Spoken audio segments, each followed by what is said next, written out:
Anda kembali di Warta Istana, pemirsa.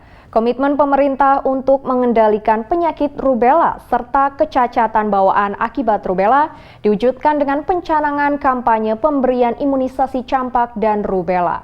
Kampanye fase pertama ini dipimpin Presiden Joko Widodo di Yogyakarta pada hari Selasa lalu dengan pemberian imunisasi measles rubella atau MR kepada siswa Madrasah Sanawiyah Negeri 10, Kabupaten Sleman, Daerah Istimewa Yogyakarta.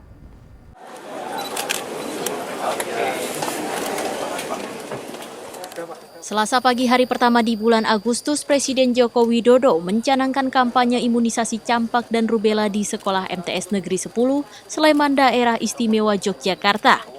Pencanangan imunisasi measles rubella atau MR dan campak ini merupakan komitmen pemerintah dalam mewujudkan eliminasi campak dan mengendalikan penyakit rubella serta kecacatan bawaan akibat rubella di Indonesia pada tahun 2020. Strategi yang ditempuh adalah pemberian imunisasi measles rubella atau anak usia 9 bulan sampai kurang dari 15 tahun. Presiden Joko Widodo yang didampingi Menteri Kesehatan Nila Juwita dan Menteri Koordinator Bidang Pembangunan Manusia dan Kebudayaan Puan Maharani menyempatkan diri untuk melihat proses pemberian imunisasi campak dan rubella kepada para siswa-siswi. Dalam sambutannya, Presiden berpesan agar masyarakat tidak meremehkan penyakit rubella serta kecacatan bawaan akibat rubella karena dapat merenggut kebahagiaan anak-anak. Idealnya lebih dari 90% anak-anak sudah harus mendapatkan imunisasi measles rubella, akan tetapi baru 0,5% yang mendapatkan imunisasi MR. Presiden juga menambahkan keberhasilan kampanye imunisasi campak dan rubella perlu adanya dukungan segenap lapisan masyarakat. Gerakan ini melibatkan semua sekolah dan pesantren, serta seluruh puskesmas, rumah sakit, dan posyandu yang telah ditunjuk untuk melaksanakan pemberian imunisasi measles rubella.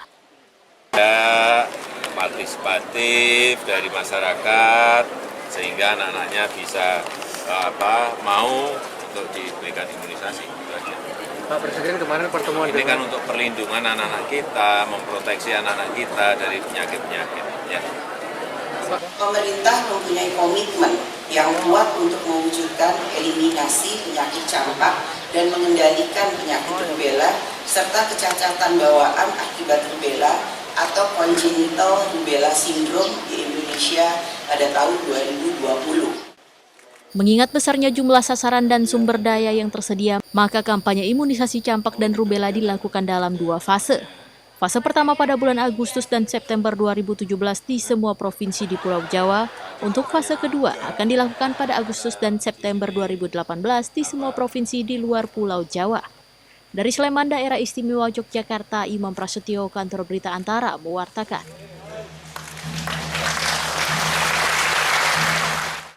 Pemerintah Indonesia kembali meresmikan program pendidikan vokasi industri yang kali ini untuk wilayah Jawa Barat. Program ini telah terbukti dalam menyediakan sumber daya lokal yang berkompetensi guna memenuhi kebutuhan tenaga kerja sektor industri. Presiden Joko Widodo meresmikan program pendidikan vokasi industri untuk wilayah Jawa Barat yang menjadi perantara atau link and match antara dunia industri dengan para lulusan sekolah menengah kejuruan. Peresmian dilakukan di pabrik PT Astra Auto Parts yang berlokasi di Kompleks Industri Cikarang, Bekasi, Jawa Barat. Dalam pidatonya, Presiden sempat mengajak salah seorang peserta untuk diwawancara mengenai program yang telah terlaksana. Program ini dinilai telah mampu menyediakan SDM yang sesuai dengan kebutuhan industri. Sudah bisa apa? Jahit apa? Sudah mulai lancar. Gitu. Perkiraan berapa bulan nanti akan selesai training ini? 20 hari. 20 hari sudah bisa? Iya, batasnya itu sampai 20 hari. Oh, 20 hari harus bisa? Iya. Terus kalau sudah bisa, lulus dari training itu mau kemana? Ke PT Kreatif Tek Jaya Kabupaten Subang. Oh, sudah langsung masuk ke perusahaan? Sudah diterima langsung? Sementara itu, Menteri Perindustrian Erlangga Hartarto menjelaskan terdapat lebih kurang 140 perusahaan yang terlibat dalam program ini. Ia juga akan mengekspansi program ini di wilayah ibu kota dan luar Pulau Jawa. Ditargetkan program tersebut bisa diikuti 22.000 siswa SMK dan 355 industri dengan jumlah lulusan tersertifikasi. Tahun ini telah dilakukan pelatihan untuk mencapai dilakukan dan diikuti oleh 14.000 orang dan ditargetkan 22.000 orang mengikuti program ini. Terdiri dari diklat operator mesin garmen, 300 orang yang ditempatkan bekerja pada 10 perusahaan tekstil di Jawa Barat, kemudian diklat alas kaki sebanyak 100 orang yang akan ditempatkan di Adis Dinamika Sentosa di Majalengka. Dalam acara ini dilakukan beberapa penandatanganan kesepakatan antara perusahaan dan sekolah menengah kejuruan. Tak hanya itu, sejumlah perusahaan juga memberikan hibah berupa alat-alat praktek kerja kepada berbagai SMK se-Jawa Barat. Dari Cikarang, Bekasi, Jawa Barat, Ardi Irawan, Kantor Berita Antara mewartakan. 14 Bandung, SMK Al-Fatimiyah. Presiden Joko Widodo menginginkan adanya sekolah menengah kejuruan dengan jurusan yang spesifik. Hal itu menurutnya sangat penting sesuai dengan kebutuhan pasar tenaga kerja di perusahaan atau industri.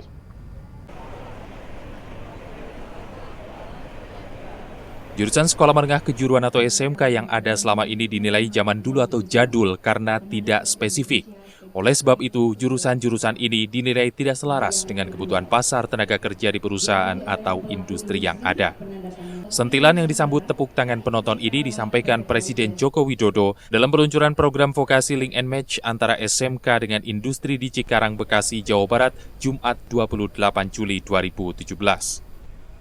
Pak Mendikbud, Pak Menteri Pendidikan dan Kebudayaan, saya sampaikan, Pak Menteri, mestinya SMK kita ini dari Sabang sampai Merauke yang jumlahnya ribuan, jangan sampai kita ini hanya terjebak pada kurikulum lama. Kurikulum kita mestinya fleksibel, kemudian jurusannya juga jangan yang itu saja. Masa saya dari kecil sampai sekarang jurusannya jurusan bangunan, ya betul ya, jurusan listrik. Presiden menambahkan adanya program penyesuaian kemampuan sumber daya manusia dengan kebutuhan industri ini akan berdampak positif pada berbagai lini ekonomi negara, bukan hanya pada tingginya sektor penyerapan tenaga kerja terampil oleh para perusahaan, namun secara keseluruhan industri nasional akan memiliki daya saing yang lebih baik dibandingkan negara lain. Dari Cikarang, Jawa Barat, Ardi Irawan, Kantor Berita Antara mewartakan. Pemirsa, terjadinya kelangkaan garam akhir-akhir ini membuat Presiden Joko Widodo dalam waktu dekat akan mengunjungi beberapa daerah penghasil garam makan untuk melihat secara langsung permasalahan yang terjadi di lapangan. Menurutnya gagal panen dapat terjadi karena curah hujan yang tinggi dan keterlambatan akomodasi garam itu sendiri. Kelangkaan garam di berbagai daerah mulai menjadi perhatian pemerintah pusat. Presiden Joko Widodo saat ditemui di Jakarta Kamis siang angkat bicara terkait kelangkaan garam yang berimbas pada kenaikan harga di konsumen hingga produsen ikan asin yang berhenti produksi. Kenaikan harga itu disebabkan produsen kekurangan bahan baku dan bahkan gagal panen. Presiden menjelaskan musim hujan yang mengalami kemajuan bisa menjadi penyebab gagal panen. Presiden beserta kementerian terkait dalam waktu dekat akan menyelesaikan persoalan tersebut. Hujan sekarang ini juga agak mundur sehingga produksi garam di petani juga suplainya agak turun. Dan saya nanti akan cek langsung ke beberapa menteri dan BUMN yang terkait dengan garam, PT Garam misalnya. Saya akan lihat masalahnya apa. Kalau ada memang masalah pasokan, masalah distribusi, yaitu yang akan kita selesaikan. Harga garam dalam beberapa hari terakhir mengalami kenaikan 100 hingga 300%. Untuk garam kotak yang biasanya dijual Rp4.000 per bungkus, kini menjadi Rp10.000 per bungkusnya. Sedangkan garam halus dari Rp5.000 per bungkus menjadi Rp12.000 per bungkus. Dari Jakarta, Garnis Giani, Oki Prasetya, Kantor Berita Antara, mewartakan.